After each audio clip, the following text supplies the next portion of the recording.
Welcome back to the Mega Fight Week preview. Not just a big fight preview, this one, it's a Mega Fight Week preview. We've got five major fights happening this weekend. Five, obviously, because there's been a rescheduled card, which is the Shields Marshall card, with Alicia Baumgardner and Michaela Mayer on that undercard as chief support. It's bumped this weekend's action right up. We've got Wilder versus Helenius. We've got Plant versus Dirrell. We've got Haney versus Kambosos 2. It's a great weekend. I think actually, when I look at it, I think this might be the most star-studded weekend this year so far. What do you reckon, Johnston? I think you're right, mate. Yeah, I think the cancellation, obviously, due to the Queen passing, inevitably bumped up this weekend, and there was loads of big fights to run through. So yeah, I'm with you. I think probably the biggest star-studded weekend of boxing this year, without a shadow of a doubt. Really, I don't think there's anything that compares with it.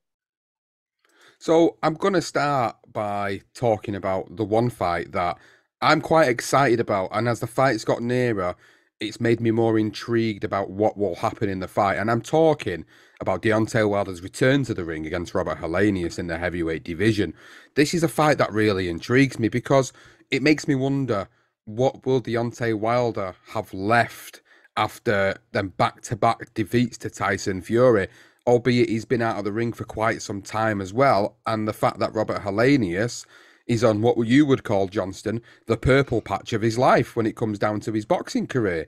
So it makes me wonder how this fight is really going to play out. And I'm genuinely excited, I think, the most for this one because it'll answer a good few questions about the heavyweight division and the landscape of it changing just yet again. Because if Deontay Wilder comes back with an emphatic knockout, people are going to start talking about him being right up there and fights with the likes of Fury and Joshua and Joe Joyce even. You know, there's three big guys at the top. He could fight Tyson Fury for a fourth time. That's been spoken about. Although, as we're recording this, Tyson Fury now is apparently supposed to be fighting Derek Chisora. So we really just don't know what's going on with Tyson Fury and his fight in December at the moment. But going back to the point at hand, Deontay Wilder, Robert Helenius, big fight this weekend. Got a little bit of significance in the heavyweight scene at the moment. What happens in this fight? Do you think Deontay Wilder will have everything in the locker still? Do you think he'll just be able to come back and blow Helenius away? Or will Helenius put it on him and actually break him down and mentally destroy him throughout the course of the fight? Yeah, do you know what? I think it's a clever bit of business from Deontay Wilder's camp, because obviously Robert Helenius is on the back of two successful victories over Adam Kunaki, who I felt was tailor made for him. To be honest with you, I felt that Helenius was always going to beat him. I'm not sort of knocking his performances there, and he deserves all the credit he gets for those two wins. But when you look at Helenius in sort of previous bouts, he's an old boy. And I do believe that what we're getting is a tailor-made fighter for Deontay Wilder, to be honest with you. The reason why I say that is because he leaves himself wide open.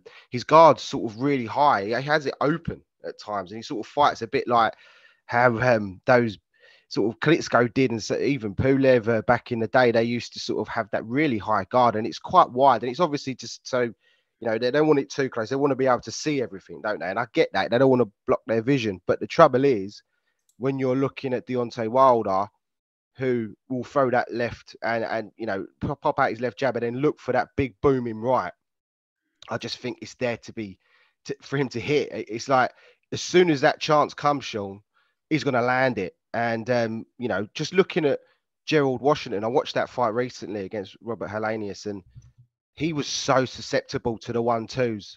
And Deontay Wilder is a master at the 1-2s.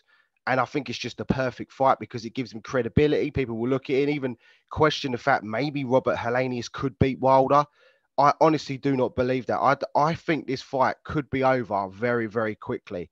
If he sees it and he sees the opening and he lands it, this could be over in 30 seconds. I'm not joking. It could be that quick. But I think maybe because of the defeats to Fury and because he probably wants to just get his confidence up again, I feel like you might go a little bit further, a couple of rounds to feel it out. But when that right hand presents itself, it's all over. And I don't think you need to worry about what's coming back. I'm not saying that Helenius isn't a big puncher. he can hit. You can see that. But I think Wilder's proven he can take some big whacks himself. You know, he went out on his shield against Tyson Fury in the second and the third fights. I think this is a perfect fight for him. He's tailor-made for a Wilder, and it's giving him credibility, and it will give him a world of confidence. And you know what? That all the crap I do say about Wilder, sometimes, you know, he can irritate me with his behaviour. But do you know what? The heavyweight game is a lot better to have him around. And I think he gets through this quite comfortably, Sean. I don't think there's going to be any issues. I think it's going to be a thunderous knockout. And I believe that we may then get to see the fight we've always really wanted, barring Joshua Fury. Joshua Wilder is such a great fight, isn't it? Yeah, that's the fight that should have happened. What, 3, 4 years ago when they were talking about It a 50 should. million pound offer on the table and it didn't happen. I think, to be honest, if you're listening to you there, you've kind of sold me a lot on Wilder. Like going into this episode, the recording of it, I kind of had in my mind that this won't be an easy fight for Wilder. It won't be overly a tough, well, it won't. It'll be a more of a tough fight, is what I'm trying to say. Not so much a tough fight, but it should be a tough fight. But hearing what you've said, the justifications behind why you're saying what you think might happen in this fight, I'm actually starting to believe that that could be quite true. And, I forget that Helenius' performances were pretty crap previously, and it's the two big wins over Adam Kwanaki that's kind of led me to believe that maybe there is something left back with him, that he could do something in this particular fight against Wilder. I think the questions I want to see answered from Wilder's perspective is, if Helenius puts it on him, will he crumble under the pressure because of maybe mental scars, or will he be able to come through that adversity, and will he just absolutely render Robert Helenius unconscious like he's done with many of his opponents? These are the answers that we're waiting for. Like, I'm not saying I don't want Wilder to win. I just feel like I want to see the answers to those questions. Seeing what heart he had in the two Tyson Fury fights where he lost them back to back, it made me get more respect for him as a fighter inside of the ring, because the fact that he continued to get up as much as he could. Obviously, in the second fight, his corner basically threw the towel in, and we know the whole situation with Mark Breland. The third fight, he went out on his shield, but that's not before putting Tyson Fury on his ass as well in the fight. So he's shown he's got a lot of heart and a lot of bollocks and a lot of backbone, and that's something that I was really impressed with. Even though he was on the losing end of that fight, I was impressed with the fact that he had that. I genuinely wasn't sure if he had that in his locker, and he does. So there's a good chance that actually you might be right here, spot on, nail on the head, that he might just be tailor-made for Wilder Helenius, and it might just be a case of they'll feel each other out for a few rounds. He'll land that big one too, like he does sometimes out of nowhere, like he did against Ortiz in their second fight when Ortiz seemingly was controlling it, and then that's good night Vienna, and that's Deontay Wilder back in the game, back in business.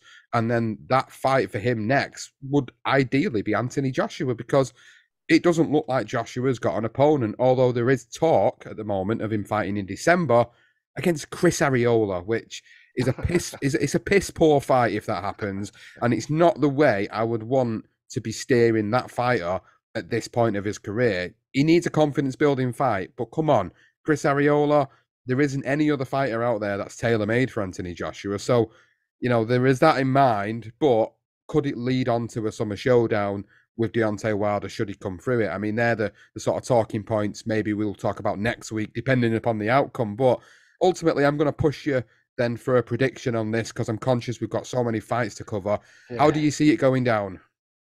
Do you know what? Honestly, hand on my heart, I could see this fight lasting 30 seconds, to be quite honest with you. And that is no disrespect to Helenius. I do think it is possible. I will go. This is not lasting. This ain't going past 6. No way is it going past 6. And even if Helenius does put the pressure on Wilder, when you see it against Konaki, he has his hands low. He's just everything about him. He's just that chin's there to be hit. And what do they say about old fighters? The older you get, the power remains. It's never the power that goes. The power is the last thing to go. It's the speed. But yet, because they're so unorthodox, these right shots, you just don't know where they're coming from. He's going to be bombing, and he's going to hit hard. And Helenius is just, and not only that as well, just one last thing is he looks very skinny again. And I think that's a good thing. I think he put on too much weight, and I think now he needs to get back down to that. I mean, he's always had a skinny frame, and I think that suits him. I think he performs better, he hits harder. So I think it's a dangerous fight for Helenius. And if Helenius, there's nothing about him. He ain't got fantastic head movement, fantastic footwork. Sometimes he goes square on. He's in, for me, he's banging trouble. This is gonna, I think it'll be over in 3 rounds, but I'm gonna go. It ain't gonna go no further than 5. Well, I'm sold on what you've said in this episode, in this conversation about the fact that you think Wilder's just going to go in there and Helenius is tailor-made for him. I think initially I wasn't going against Wilder. I thought Wilder would win this fight. I just thought maybe it would be a little bit later on than what you're suggesting. However, after hearing your thoughts, I'm actually convinced that maybe this doesn't go past 6 rounds either. And that if you're going to be betting on this fight this weekend, look for a round betting ACCA, really. I think if you're doing an ACCA and you're looking at sort of certain fights this weekend, because there's that many of them, I think a sort of 1 to 3 round bet on this fight could be quite profitable for you. I'm no betting specialist, so I'm going to say that straight away. Don't take that as gospel. But I think if I was personally putting money on this fight this weekend, I'd probably look at a rounds 1 to 3 bet and see what the sort of odds would be. I've got a feeling they're going to be quite short, to be honest with you, because I think the bookies are probably going to expect maybe what you're considering, Johnson, which is it's going to be an early night for Robert Helenius. And I'm interested to see how it goes. I'm interested to see what the aftermath will be. Maybe there'll be a shock. Maybe there won't. We both don't believe there will be a shock. So we'll see what happens, and we'll reflect upon it next week. So we'll swiftly move on, and we'll talk about Shields and Marshall again, and Alicia Baumgardner and Michaela Mayer. Now, we did do a fight preview, obviously, a few weeks back in detail, so we're only going to skim over this one a little bit and really just sort of head straight to our predictions from that original episode a few weeks ago before the passing of the Queen and the postponement of that particular show. Now, we both went for the boxer puncher against the puncher. We both went for Shields and for Mayer in these particular fights. We both felt that they had that skill level to be able to outbox these opponents. Has your opinion changed now in the week leading up to the fight? With Mayer Baumgardner, no. I think Mayer wins this fight convincingly. I just don't think there was enough time for Baumgardner to actually land on Mayer. I think Mayer's just she's going to be too slick, and I think maybe the politics outside the ring would have been at each other. I think sort of Baumgardner might well be walking into something here where she just gets outschooled. So I haven't really changed my mind on that. I haven't actually. I've not changed my mind on Claressa either. I think Savannah will do probably better than I initially thought. Sort of looking at it more, I do feel that, although Claressa will be in and out, and she will be close to she's going to have to get in close really at times to Savannah, and that sort of makes me think that maybe Savannah could land something on her. Maybe, just maybe, she can change the course of this fight going her way. And I think if anyone's going to do it, it's going to be her. So I'm still leaning towards Shields. I'm not going to change my mind. I've stuck by that, and I'm going to stay with that. But as we said in the previous show, Sean, I really do hope Savannah can land something, and I think she can get rid of her. I'm not saying she can't. Look, there's so many possibilities how this fight ends. I know you've said it. We've discussed it previously already. My heart says Savannah. My head says Shields. So for that reason, I'm going to stick with my head, and I'm going to say Shields on points. I've not changed my prediction. I'm going to be totally honest, and I think I'll stick with what I originally stuck with, which was a Mayer win on points and a Claressa Shields win on points. I think there'll be moments in both fights where maybe Marshall will have that success that people think that's gonna win her this fight. Maybe she will land a couple of shots which will rock Claressa Shields, but I think she's effective at what she does. Even if she does get hurt, it'd have to be something that would really completely scramble her senses for her to then not use all that experience she has to go into recovery mode and use that experience to be able to come back into the fight. We'll see what happens. I'm going with the same picks. I'm not changing. We did this episode only about 3 or 4 weeks ago, so we'll stick to that. And if you want more of a detailed breakdown about how we talk about keys to victory, you can go back and listen to that particular episode. So we'll move on then, Johnston. Devin Haney, George Kambosos Jr., the rematch. It's a really good rematch, and George Kambosos Jr. will be looking for revenge. He'll be looking to get a much better performance than he did in their first outing, whereas Devin Haney will just be looking to solidify himself as the man in this division.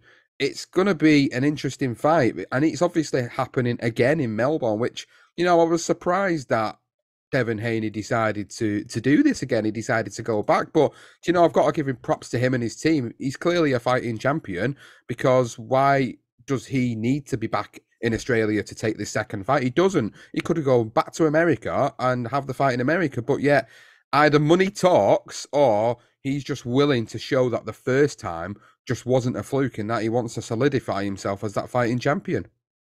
Yeah, I think there was a rematch clause in the contract. Again, I'm just crediting Wilder here for his team's good work in getting someone like an Helenius as an opponent, but I have to discredit Haney's team because I think there was a rematch clause in the contract. But if you're going to have that to get the chance to win a title, I understand fighters do tend to have these in there, but they should have been pushing for a rematch to be in America. I'm shocked they signed a contract for it to then happen in Australia. Yeah, it's a bit of a bizarre one because my worry is we mentioned that in the Haney preview before that we worry about the judges out there, and it's not just Australia, you know, it's our judges as well. Jesus, we're probably the worst for it in a minute. But the fact is, those two judges, I watched this fight again because I was just curious to see those judges' scorecards, and they gave Kambosos Jr. 4 rounds. And Sean, mate, what did he? How the fuck does he get 4 rounds? No idea. And that was a flawless performance from Devin Haney. So yeah, I do worry about this again. It does spring to mind because the evidence is there. 4 rounds to Kambosos Jr. in that first fight is terrible. So for me, I think Devin just needs to go and do what he done last time, even more convincingly, and win every single round. I think it was like the fifth and the sixth a couple of judges went to. I watched those fights. I watched the fight again, and I was like, how? I still don't get it. I mean, I think if there was only, I think it's like the second or the third round, I think Kambosos has a little bit of joy, but other than that, it was a flawless performance from Devin Haney. He won every single round, mate. I honestly struggled to give him Kambosos any rounds. So he needs to do that again. And it's dangerous. I mean, people want him to go and knock Kambosos out now to prove a point.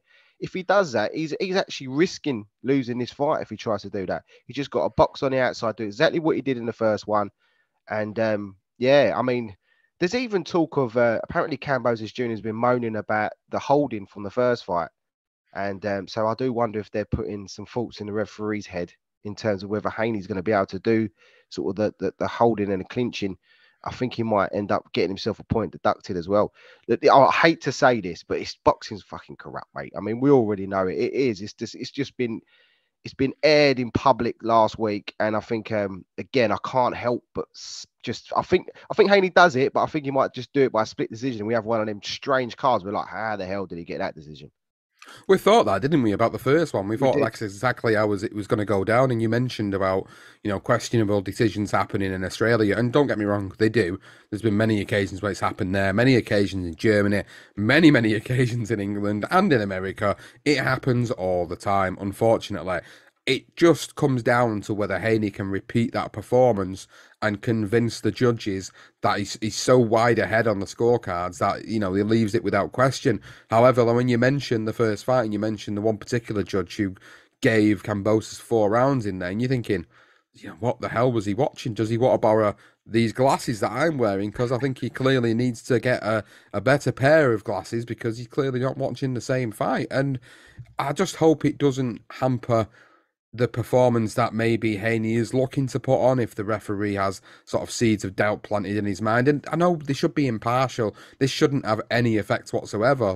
But we know it does, and we've seen it happen before in the course of boxing history. How many times have we covered fights where referees have been swayed by the roar of the crowd, or the judges have been swayed by the roar of the crowd, even when they're not actually landing scoring shots? These things happen quite often, and it's a concern for me, wanting Haney to do well and wanting him to win this fight.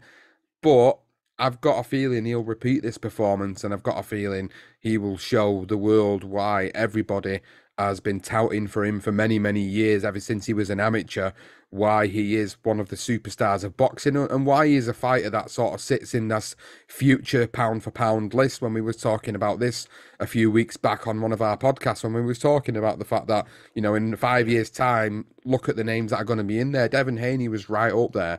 If he continues on this trajectory, he will be right up at the top end of that pound for pound list, but he needs to solidify himself by repeating this performance. It's a tricky fight for him because Kambosos is not an easy fighter to go in there against, and hopefully things will play out the right way.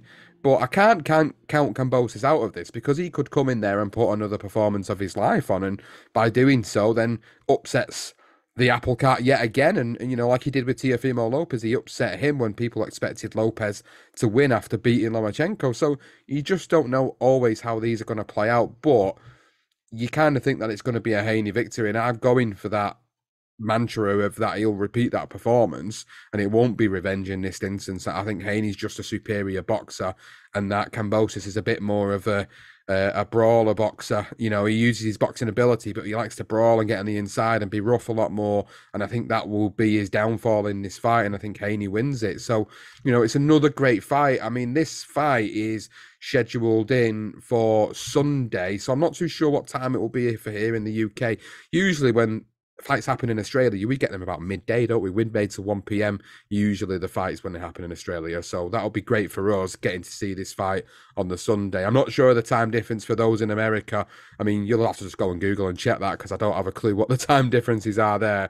But I'm looking forward to it. It really it maps out the weekend really well for us as fans, really, because of obviously the fights that are happening in the UK and then abroad. So we've got the card headline with Shields and Marshall first here. That finishes by sort of 10:30, 11:30 on the Saturday night. Straight over to America, you've got the Wilder Helenius card.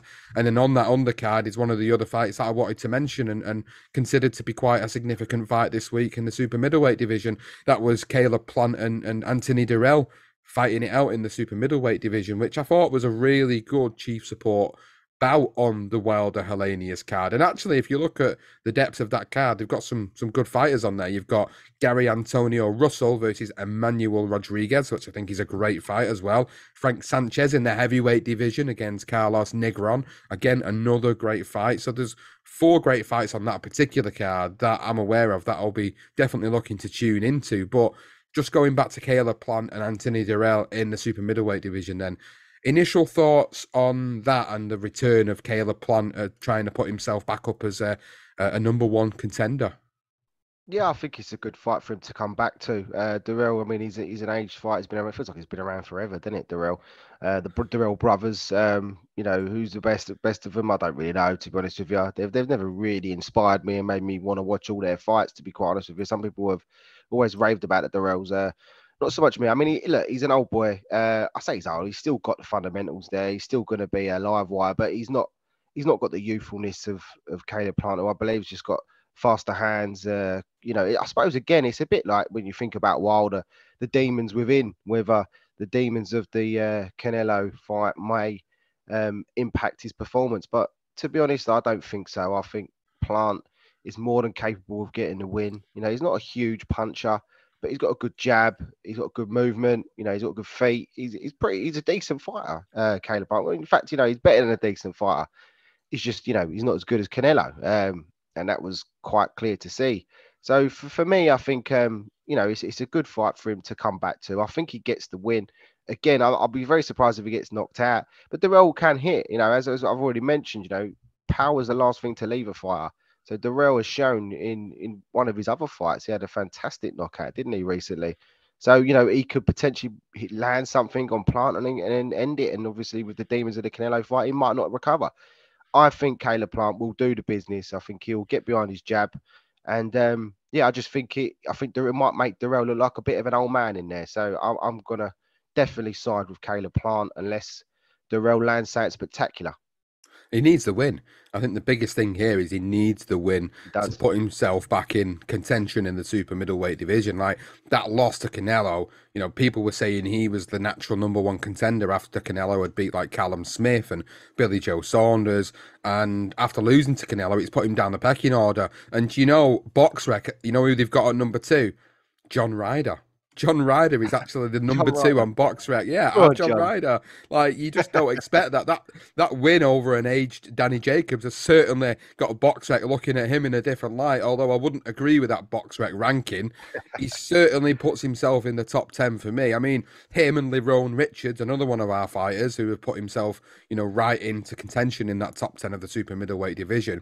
I think a win here for Caleb Plant is he needs it. He needs this win. He needs to be looking then at fights with the likes of David Benavidez, who's crying out for this huge fight. He wants a Canelo fight.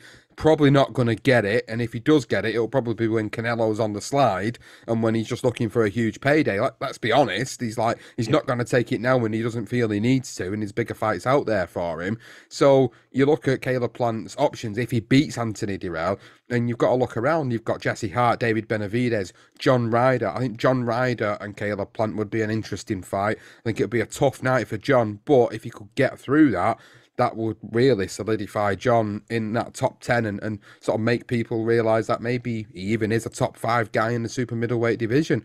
But it's a tough ask, and he's got to get through Anthony Dirrell. Anthony Dirrell, not in the greatest of form. He lost against David Benavidez, then he got a draw, then he got a TKO in his last bout. So he's not in the greatest of form. So that leads me to believe that he's past his prime just a little bit. Caleb Plant, I'd say he's still in it. This is an opportunity for him to go forth and solidify himself back as a number one contender in this division and be looking for big fights again. I think if you're Caleb Plant, like you're looking around in the division at the moment, you're looking around at two names I think he needs to target. One of them would be John Ryder because of his win over Danny Jacobs. I think maybe they'll look at that as easy pickings because of the styles.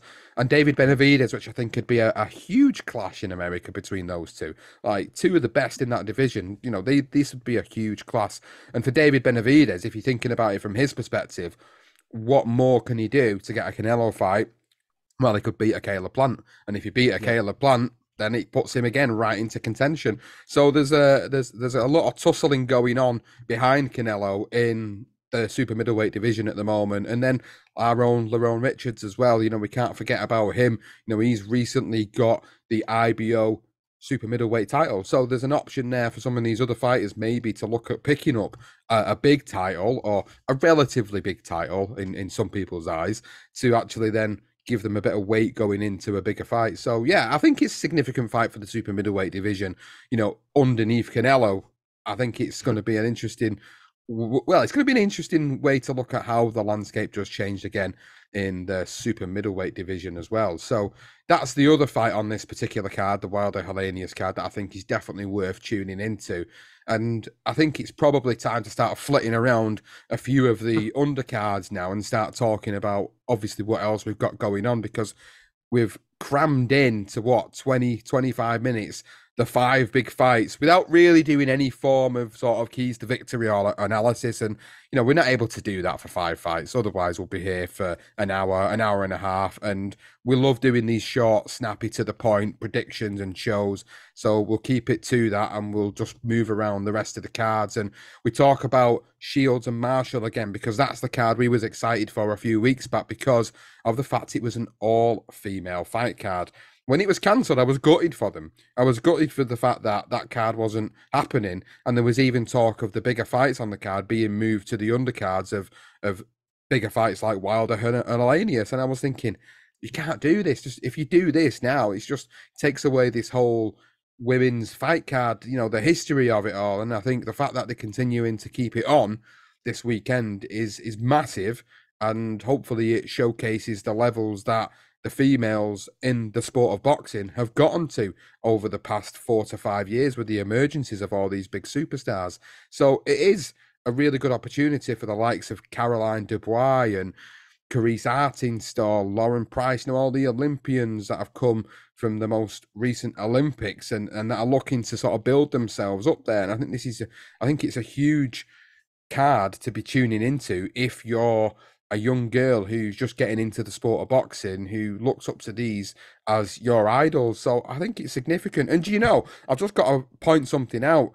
The last time we did this preview and we put a video on YouTube, there was a couple of guys that were quite negative about the fact that this is an all-female card, and they basically were saying things like, "Well, it's boring. Nobody's going to watch it." Like, well, yeah, they are going to watch it. There's two major fights going on here. Some of the quality of the fights at the top level are actually better than some of the men's. And I say that because it is. There are a lot of people out there that feel the same as this guy on YouTube. And there's people that I know within the media industry that are still of that sort of sexist opinion and negative opinion of women, that the quality is never going to be the same as the men. But I think this is a huge opportunity again to showcase how far the sport has gone for women. And I'm with you, Shaw. I echo those thoughts, and I think people that are not on board with it. I mean, it's going to be difficult to turn them. I think the only way you're going to do that is when the girls perform on the night and they perform a good fight. And look, I think in the last sort of couple of years, I think what we've seen is some of the girls steal the cards with their performances and the fights that have happened. There've been some real tussles, and they're not frightened to exchange some of them and get amongst it and have a little bit of a slugfest, which is what we all like to see. So for look, when you look at sort of like the main event, when you look at Claressa and you look at Savannah, and I suppose that has the perception of it could be a really scrappy fight. I've heard a lot of people say that. A lot of guys in the industry, guys and girls in the industry, have all said that this could get really scrappy and might not look too great to watch, and that might not actually help. And a bit like sort of the Maya Baumgardner, I think you might see Maya walk away with it. So you sort of hope that at some point one of them does get hurt to make this a bit more of a closer competitive fight, like we did with Serrano and Taylor. Look no further than Serrano and Taylor, and even the Taylor fight with Pearson. I mean, there's some cracking fights. I mean, we've had some really good fights, and it's difficult for us to change the opinions of those that feel like this is just, it's a female card. They're not going to be anywhere near the elite of men. It's harsh. It's a harsh thing to say. I mean, we had it with the Euros, with the England Euro girls, and everyone's like, "Oh, I'm not going to watch it." I remember talking to people at football. They're like, "I ain't going to watch that. I'm not going to watch that for." And then come the end of the tournament, they're like, "I'm watching the final." So you can change the minds of people. So it's just a matter of the girls having to perform, show their level, and this is an elite level. These girls are elite, and then it's good to see your Lauren Prices and your Art in Stalls and Caroline Dubois coming through, because they're going to be the new faces of British women fighters in a way. And they're going to be big names, especially Lauren Price. I really feel that she could potentially be a real superstar as Caroline. And I mean, no disrespect to Art and Stalls, or she probably has got the potential too, but she's probably more fitted for the pros, to be honest. But the fact is, it's just, the negativity is always going to be there. It's down to us to say, do you know what, this is what it's all about. You've got to watch them. I mean, I would rather watch this than YouTubers. I mean, that's the thing as well. People are going to jump on the YouTube. These guys ain't even, they're professionals that have never. Anyone could be a professional today. That's what I'm trying to say. Is you can walk into a gym and become a professional boxer, and that's really unsafe. That's not safe for fighters to think. And then, when you actually, I'm not a professional fighter. I've never been semi-pro fighter, but I've been in around guys that can throw punches, and they've go on, hit me in the playground, and these guys are bobbing and weaving at 15 years old, and I'm like, I can't get a fucking hit in. I mean, the fact of the matter is that it's not that. I mean, I'm going down a completely different route, but when you get to a young kid at a certain level, you can't lay hands on them. They're already learnt the technique and the skill of the art of boxing, I mean, these girls are having, like Claressa Shields, are having to have fought boys, and they were battering up boys in the gym. Caroline Dubois was doing the same thing, having to pretend to be a boy, and she's pasting boys in the gym. The only way we're going to get into a stage where these females are going to get more credibility and more eyes on them, and a little bit less of this negativity around it, is to just keep producing big cards, big fights, and eventually people's attitudes will change towards it. I think it's just a thing in time, Sean. There are inevitable, in every sport, people are going to discredit the females in certain sports anyway, and boxing is definitely one of them, and football was one of them too, and still is. So it's just a matter of the girls performing, and hopefully we'll change the mindset of those that don't like it. Here. Well said. And here's to you. Can't remember your name on YouTube, but you commented on the video the other week and you said it was boring. This is our response to it. And if you still don't like it, well, just don't watch. Simple as that, really, Exactly. isn't it? Just don't Exactly. watch. Just Don't don't watch watch.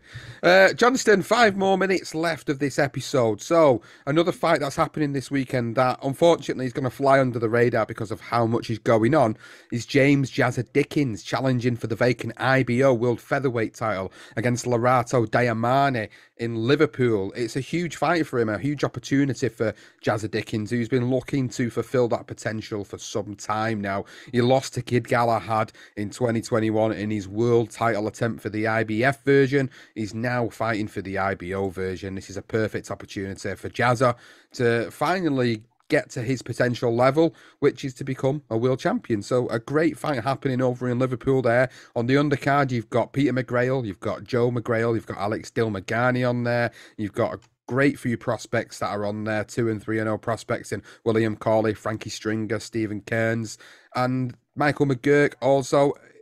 Michael McGurk also fighting this weekend as well. There's plenty of fighters this weekend that are on, and I implore you to make sure that you tune into as many of them as you can. And of course, we'll be back next week to review all the big fights and talk about how the landscape of the divisions have changed as a result of certain victories. Will we get any upsets next week? That's the big question.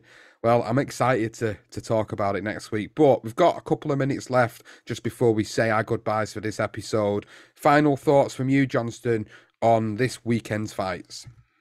Yeah, just to recap and elaborate a little bit more on what I was just saying there. The point I was trying to make is people want to watch YouTubers, male YouTubers, who are not skilled anywhere near the level of these female fighters, and they get a lot of credibility. And people watch that, and people like that. Female fighting professionally is a lot better than that shit. That's what I'm trying. That was the point I was trying to make. And yeah, I mean, if there's going to be any surprises, I think you might see Kambosos Jr. get a ridiculous card go his way. Possibly Dirrell. But other than that, I think he's pretty comfortable. The Claressa Shields and Savannah Marshall's a 50-50 fight. Anyone could win that. We've gone with Claressa. But yeah, I mean, other than that, I don't really see. I mean, if Helenius wins this fight against Wilder, I will eat my hat. And I promise that right now. It might be a moment when he might actually stun Wilder a little bit, but I doubt it. I don't think he's even going to get that even near him, even close enough to him to do it. But yeah, look, I'm looking forward to weekends and loads of fights. Just enjoy, guys. And yeah, we'll catch you next week to run through the results and then on to the next one.